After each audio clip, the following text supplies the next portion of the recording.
Kantor media pemerintah Gaza menyatakan pemboman dan serangan darat Israel telah menghancurkan hampir 90% infrastruktur di jalur Gaza, menyebabkan wilayah itu berada di ambang kehancuran total. Diketahui lebih dari 80% wilayah Gaza kini disebut berada di bawah pendudukan Israel. Sekira 2 juta warga sipil telah dipaksa mengungsi berulang kali akibat serangan yang terus berlanjut. Melalui laporan tersebut, otoritas Gaza menuduh Israel melakukan kampanye kelaparan dan pembersihan etnis. Disebutkan selama 2 tahun terakhir, lebih dari 200.000 ton bahan peledak telah dijatuhkan di Gaza. Bahkan wilayah yang disebut sebagai zona kemanusiaan aman di Al-Mawasi pun tidak luput dari serangan dan telah dibom lebih dari 130 kali. Sistem kemanusiaan di Gaza kini dikatakan berada di titik kritis. Sementara itu, sekira 650.000 anak kini menghadapi kelaparan parah di tengah kekurangan makanan, obat-obatan, dan susu formula. Selain fasilitas kesehatan, dunia pendidikan juga hancur. Sebanyak 95% sekolah di Gaza rusak dengan 165 lembaga pendidikan hancur total. Sedikitnya 13.500 siswa, 830 guru, serta hampir 200 akademisi dan peneliti dilaporkan tewas dalam serangan. Di satu sisi tercatat 835 masjid hancur dan sejumlah gereja mengalami kerusakan parah. Bahkan puluhan kuburan juga dibuldoser atau dibom selama agresi berlangsung. Hubungan antara Presiden Amerika Serikat Donald Trump dan Perdana Menteri Israel Benjamin Netanyahu sempat memanas di tengah upaya perdamaian Gaza. Ketegangan itu muncul setelah Hamas menyambut positif rencana perdamaian 20 poin yang diajukan Trump. Dikabarkan situasi memanas terjadi saat Trump melakukan panggilan telepon dengan Netanyahu pada Jumat 3 Oktober 2025. Melalui percakapan tersebut, Trump dilaporkan sempat melontarkan kata-kata kasar kepada Netanyahu karena menilai sang Perdana Menteri terlalu pesimis terhadap tanggapan Hamas. Sumber dari pejabat AS menyebut Trump menegur Netanyahu yang dianggap terlalu negatif. Setelah Perdana Menteri Israel itu meremehkan sikap Hamas, menyebutnya sebagai tidak berarti apa-apa dan tidak perlu dirayakan. Netanyahu disebut khawatir jika respons Hamas disalahartikan sebagai tanda kerjasama, sehingga Israel berusaha menjaga keselarasan sikap dengan Washington. Namun Trump justru menilai tanggapan Hamas sebagai peluang besar menuju perdamaian. Ia disebut menegaskan kepada Netanyahu bahwa hal tersebut adalah langkah maju yang patut diterima. Percakapan yang digambarkan sebagai berat dan tegas itu memperlihatkan adanya perbedaan pandangan mendasar antara kedua pemimpin terkait cara menangani proses perdamaian Israel-Hamas.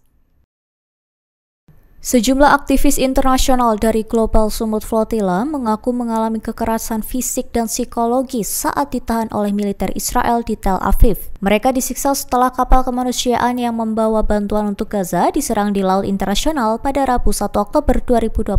Para aktivis menyebut diperlakukan secara keji dan tidak manusiawi sebelum akhirnya dideportasi. Sebelum penyerangan, sekira 50 kapal kemanusiaan dari 44 negara termasuk Malaysia, Italia, Swiss, Tunisia, dan Amerika Serikat tengah menuju Gaza. Namun saat jarak kapal hanya sekitar 75 km dari pesisir barat Gaza, pasukan Israel tiba-tiba melakukan intersepsi dan blokade bersenjata. Beberapa kapal dibombardir menggunakan meriam air bertekanan tinggi. Pasukan Israel naik ke kapal dan memaksa seluruh penumpang menyerah. Seorang anggota Dewan asal Italia, Paolo Romano, mengatakan para aktivis dipaksa berlutut dan tengkurap, lalu dipukul jika bergerak sedikit saja dan ditahan 2 hari tanpa air dan makanan. Ratusan aktivis kemudian dibawa ke pelabuhan Asdod sebelum dipindahkan ke penjara Ketziot di Gurun Negev, fasilitas yang dikenal menampung tahanan politik Palestina.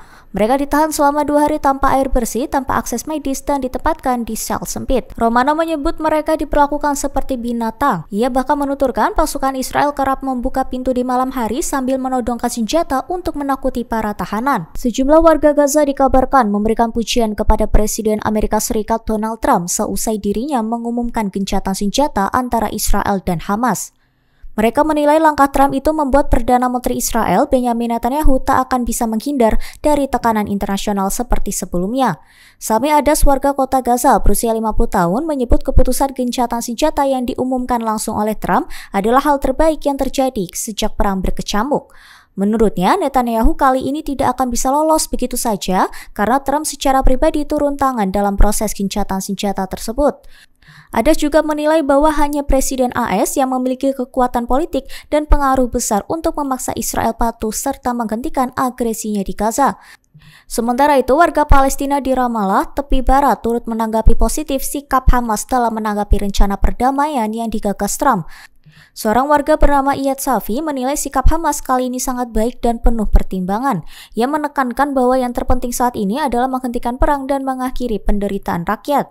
Ia berharap upaya gencatan senjata ini dapat benar-benar membawa kebaikan bagi rakyat Palestina yang telah lama menderita akibat konflik berkepanjangan. Download Tribun X sekarang, menghadirkan lokal menjadi Indonesia.